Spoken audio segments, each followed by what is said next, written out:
नमस्ते दोस्तों, आप सब कैसे हैं। आशा करती हूँ आप सब लोग बहुत अच्छे होंगे। आशा भी यही है कि आप लोग बहुत अच्छे रहो और उसके साथ साथ हम लोग भी अच्छे रहें। तो हम एक बहुत ही प्यारा नाच गीत सुनाने जा रहे हैं, तीनों बहनें मिलकर। ये हमारी शोभा दीदी और हमारी गीता दीदी। हम इनसे मिलने बहुत दूर से आए हैं। कुछ ख्याल कीजिएगा और वीडियो को फुल वॉच करके देखिएगा। तो चलिए हम आपको नाच गीत सुनाते हैं और आप नाच गीत सुने, आनंद लें नाच गीत का। लास्ट में पीछे जो सरसों का खेत है ना, इसी पर का गीत है।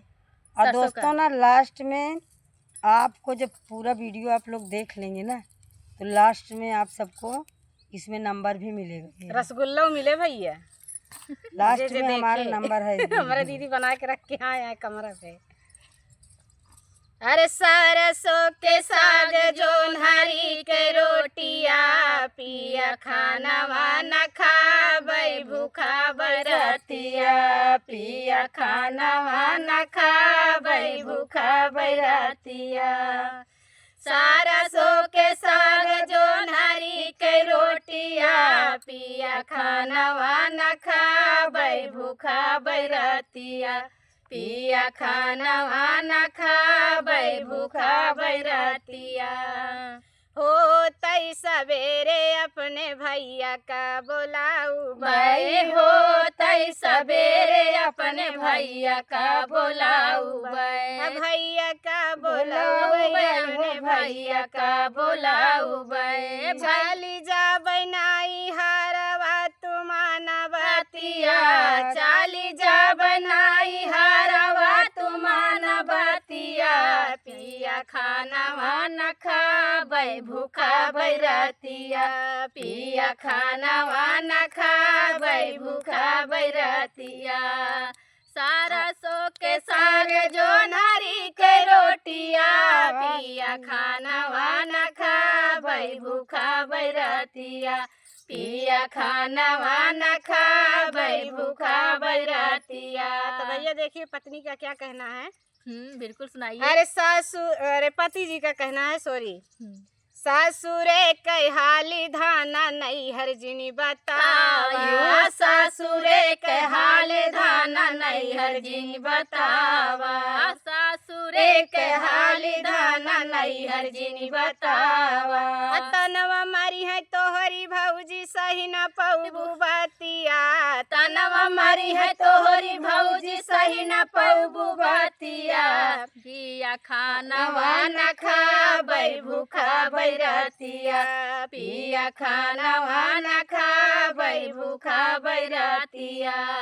सरसों के साग जोन्हरी के रोटिया, पिया खानवा न खाबै भूखा बरतिया, पिया खानवा न खाबै भूखा बरतिया। भाभी आदर कर माई मोरी दुलार, भाभी आदर कर माई मोर दुलार, माई मोर दुलार, माई मोर दुलार। छोट कबीरा नवानी हार रहिया, चार जा बनाई हरवा भूखा बरतिया, चाली जा बनाई हरवा तुमाना बतिया। यार छोटा कबीरा नवानी हार रहिया, चाली जा बनाई हरवा तुमाना बतिया, चाली जा बनाई हरवा तुमाना बतिया। सरसों के साग जोन्हरी के रोटिया, यार खानवा न खाबै भूखा बरतिया, पिया खानवा न खाबै भूखा बरतिया।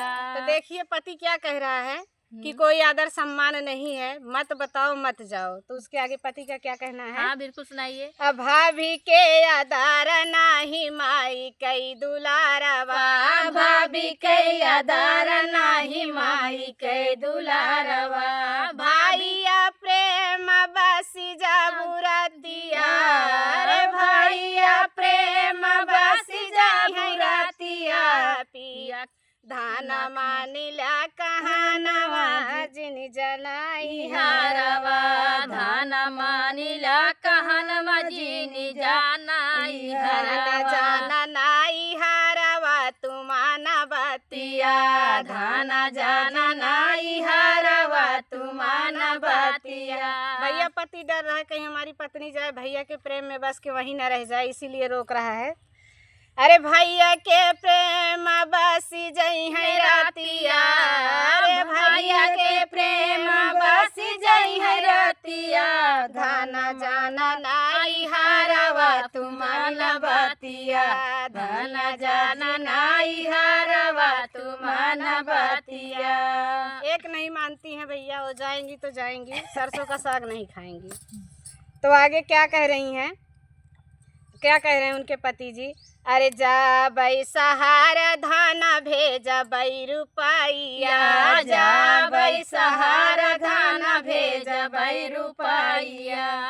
हर कटी है जा बई सहारा धाना भेजा बई रुपैया, कटी है दुखवा के रतिया, कटी है दुखवा के दिनवा आई है सुख के रातिया, कटी है दुखवा के दिनवा आई है सुख के रातिया, धाना माना मोर कहानवा तू खैला खानवा, धाना माना मोर कहानवा तू खैला रोटिया, धाना माना मोर कहानवा तू खैला रोटिया। तो बात सही है भैया, एक एक रुपया जोड़ के इंसान कुछ भी कर सकता है।